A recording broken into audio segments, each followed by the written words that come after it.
Pemirsa, penularan COVID-19 di Indonesia masih terjadi dan trennya masih meningkat.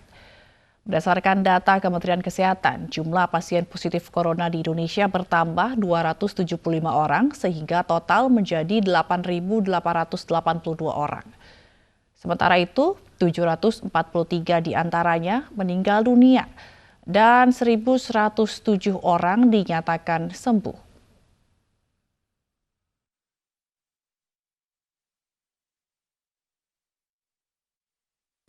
46 laboratorium sudah melaksanakan pemeriksaan spesimen di seluruh Indonesia, 72.000 lebih spesimen diperiksa dengan menggunakan real-time PCR dari 56.974 orang yang diduga mengidap penyakit COVID. Dari pemeriksaan itu, jumlah kasus yang terkonfirmasi positif adalah 8.882. Pasien yang sembuh 1.107. Sementara yang meninggal 743. Kinerja kita terhadap pencatatan orang dalam pemantauan saat ini akumulasinya adalah 202.040 orang. Sebagian besar sudah selesai dipantau. Ini adalah akumulasi kinerja kita. Pasien dalam pengawasan 19.648 orang. 34 provinsi telah terdampak dan 282 kabupaten kota terdampak. Sebaran pasien sembuh di Jakarta 335 orang, Jawa Timur 138 orang, Sulawesi Selatan 99 orang, Jawa Barat 93 orang, Bali 75 orang, dan sebagian dari 29 provinsi yang lainnya totalnya adalah 1.107 pasien sembuh. Data yang kita dapatkan hari ini penambahan kasus positif yang terkonfirmasi dengan pemeriksaan real-time PCR adalah 275, sehingga total menjadi 8.882. Jumlah pasien sembuh 65 orang, sehingga total menjadi 1.107 orang. Pasien meninggal 23 orang, menjadi 743 orang. Ini yang harus kita pahami bahwa penularan masih terjadi. Oleh karena itu, mari kita berpartisipasi secara aktif dalam penanganan COVID-19 ini dengan memutuskan penularan infeksi COVID-19 ini. Pemirsa, video ibu dan dua anaknya di Cilengsi, Bogor, Jawa Barat yang dievakuasi petugas medis karena positif corona viral di media sosial. Ketiganya diduga terpapar virus corona dari ayahnya yang bekerja di Rumah Sakit Darurat Wisma Atlet.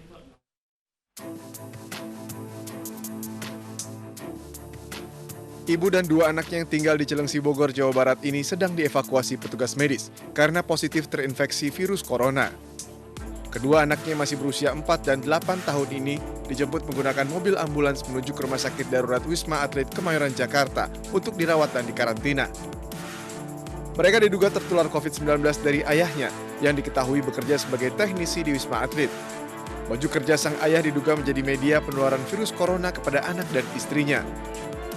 Anak tertular virus COVID-19 yaitu usia 8 dan 4 tahun dalam satu keluarga. Awal kejadian adalah ketika bapaknya pulang dari tempat kerjanya di Rumah Sakit Wisma Atlet pada 14 April. 3 jam kemudian anaknya merasakan panas dan kepalanya sakit sehingga ketika ditensi ada sekitar 40-an derajat Celcius suhu tubuh anaknya. Dan pada pagi harinya 15 April jam 10 dibawa ke Rumah Sakit Hermina dan kemudian karena kondisinya kurang bagus dinyatakan PDP. Nah, pada tanggal 18 April ibunya mengeluh sakit dan tanggal 20 April hasil lab dari Rumah Sakit Polri dinyatakan bahwa ibu tersebut beserta 2 anaknya positif COVID-19. Meski dinyatakan negatif corona, ayah dan anak pertamanya masuk dalam status orang dalam pemantauan, sehingga harus menjalani karantina mandiri. Dari Bogor, Jawa Barat, Wildan Hidayat, iNews melaporkan.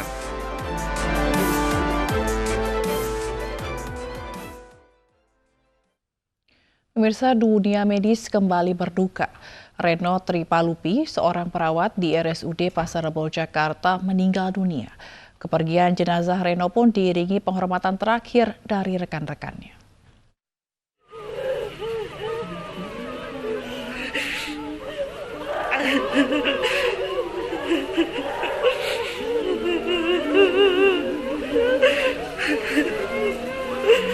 Reno Tripalupi, seorang perawat di RSUD Pasar Rebo yang menangani pasien COVID-19, meninggal dunia Sabtu kemarin. Kepergian Reno menuai duka di antara rekan-rekan kerjanya. Mereka pun memberi penghormatan terakhir mengiringi kepergian sang pahlawan medis.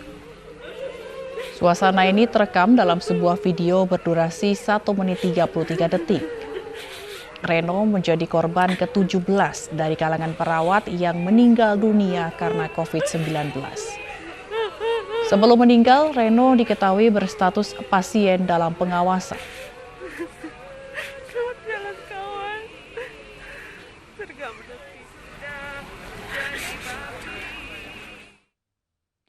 Aksi pencurian kembali terjadi di Jakarta. Sebuah rumah kreatif di Jagakarsa, Jakarta Selatan dibobol maling hingga mengalami kerugian puluhan juta rupiah. Jebol, hancur, rusak. Hancur. Pekerja studio kreatif ini dibuat kaget saat melihat pintu studionya rusak. Bukan hanya kerusakan yang dialami, sejumlah barang inventaris hilang dicuri.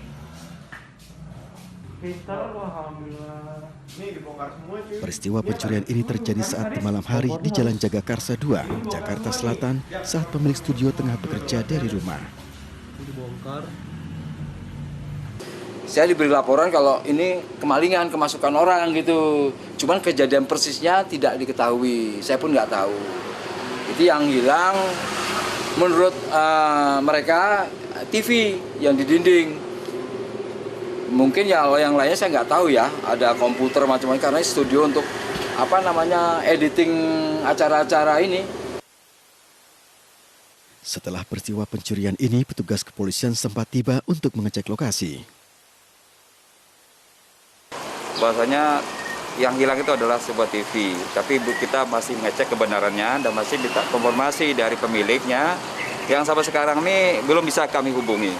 Jadi kami himbau kepada pemilik dan yang merasa dirugikan terhadap terjadi kasus seperti ini agar segera melaporkan ke polsek terdekat atau kami di Polsek Jagakarsa. Kasus pencurian ini kini ditangani Polsek Jagakarsa, Jakarta Selatan. Dari Jakarta, Helmi Sajangbati, iNews melaporkan. Pemirsa, sejak merebaknya pandemi corona, tingkat kriminalitas di Indonesia tak terkecuali Jakarta terus meningkat. Polda Metro Jaya pun membentuk Satgas Anti Begal dan Premanisme guna mengatasi masalah ini. Tapi memang di saat-saat sekarang ini, di minggu 15 dan 16 ya, di tahun 2020 di masa pandemi ini memang ada beberapa jenis-jenis kejahatan yang meningkat. Seperti yang pertama itu jenis kejahatan penyebaran berita bohong di Undang-Undang ITE ya, menyangkut masalah COVID-19 ini. Kemudian di jenis kejahatan curat. Curat itu spesialis pembongkaran minimarket dan juga begal ya. Nah, ini upaya dari Polda Metro membentuk tim Satgas anti begal dan premanisme maupun tawuran ya. Tim Satgas inilah yang banyak mengungkap semuanya, yang langsung dikendalikan oleh Krimum Polda Metro Jaya. Masing-masing Polres itu membentuk tim Satgas. Pandemi corona tidak hanya menyebabkan krisis kesehatan, namun juga krisis ekonomi.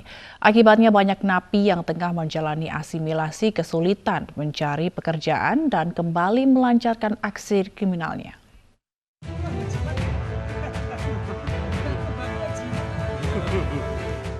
Dua orang penjamret babak belur dihakimi massa setelah merampas tas milik seorang wanita di pintu keluar tol Jalan Raya Gunung Sari, Surabaya, Jawa Timur hingga korban terjatuh. Saat berada di lampu merah, kedua pelaku yang baru bebas dari lapas Banyuwangi ini terjatuh setelah menabrak sebuah mobil karena panik. Pelaku yang berupaya melarikan diri berhasil diringkus warga.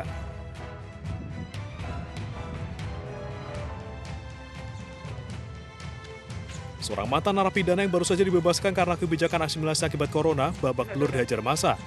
Pelaku tertangkap basah mencuri kendaraan bermotor di Jalan Ahmad Dahlan, Yogyakarta. Tidak hanya sekali, warga Purworejo ini juga ternyata terlibat 4 aksi curanmor lainnya.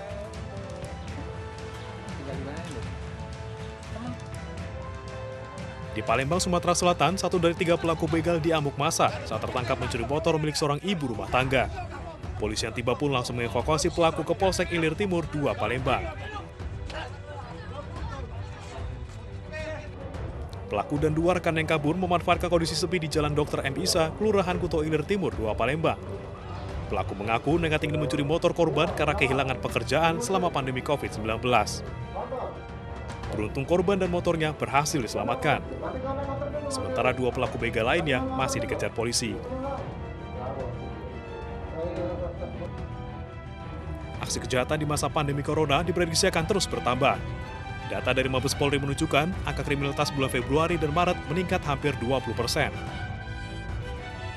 Warga pun diminta untuk meningkatkan kewaspadaan. Tim Liputan iNews melaporkan. Pemirsa, mari kita dukung para pejuang kemanusiaan dengan peduli melawan penyebaran virus corona.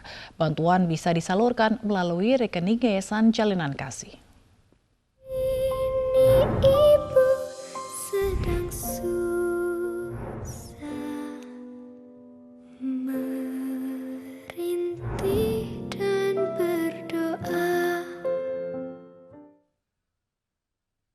Warga berebut beras yang dibagikan seorang warga jelang pemberlakuan PSBB di Surabaya, Jawa Timur.